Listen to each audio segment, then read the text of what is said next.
Right now, there's a memory hiding somewhere inside your brain.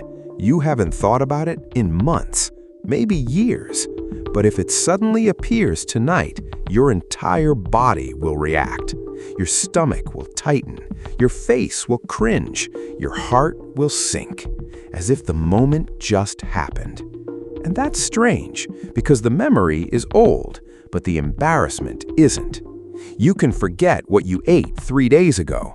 You can forget entire conversations. Entire years quietly disappear into the background. Yet somehow, your brain still remembers that awkward thing you said 5 years ago. Why? Why do embarrassing memories survive when everything else fades away? What if the memory you're remembering isn't the original memory anymore? Because every time you revisit an embarrassing moment, you don't simply remember it, you rebuild it, you replay it, you reinterpret it.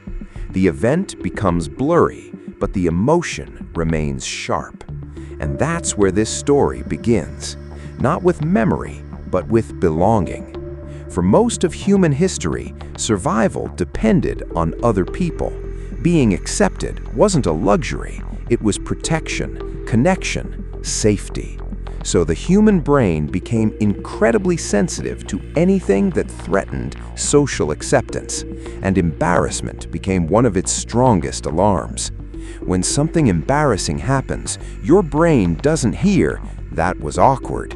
It hears, "Pay attention. This matters. Don't let this happen again."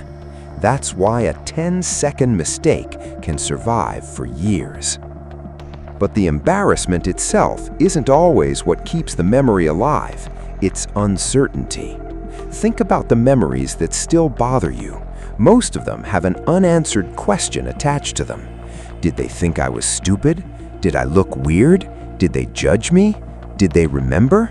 You never got a clear answer. So your brain keeps returning to the scene, searching for certainty, trying to solve a puzzle that has no solution.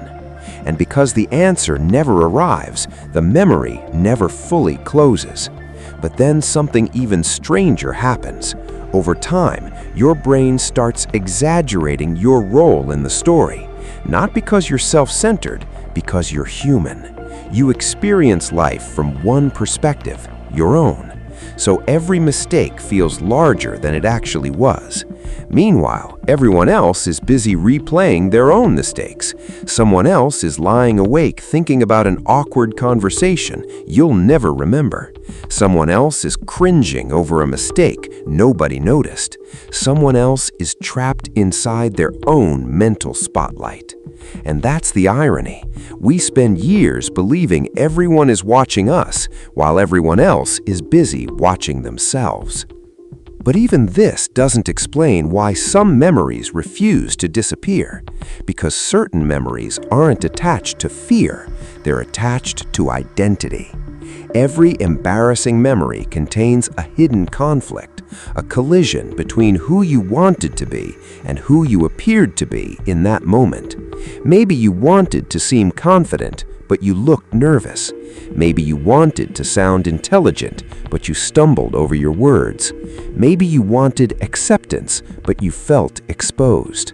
The pain wasn't just the event, the pain was the gap, the distance between your self-image and reality. And your brain became obsessed with that distance, not because it wants to hurt you, because it wants your identity to make sense.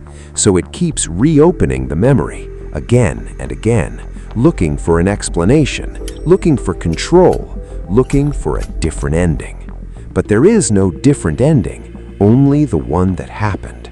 And maybe that's exactly why the memory remains, because it has something to show you, something most people never realize.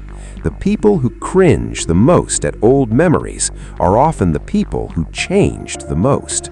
Think about that. You don't cringe because you're still that person. You cringe because you're not. The awkward version of you, the insecure version, the version that didn't know what you know now, they're gone. The memory stayed the same. You didn't. What feels like evidence of failure is often evidence of growth, because growth creates distance, and distance creates perspective. Suddenly, you can see your past self from the outside, not as the person living the mistake, but as the person learning from it. And maybe that's the final irony. The memory you want to erase may actually be proof that you evolved beyond it. Like an old photograph, uncomfortable to look at, but impossible to deny. So the next time an embarrassing memory appears out of nowhere, don't immediately ask, "Why did I do that?" Ask something else. Who have I become since then? Because maybe the most important part of that memory was never the mistake. Maybe it was the person you became afterwards.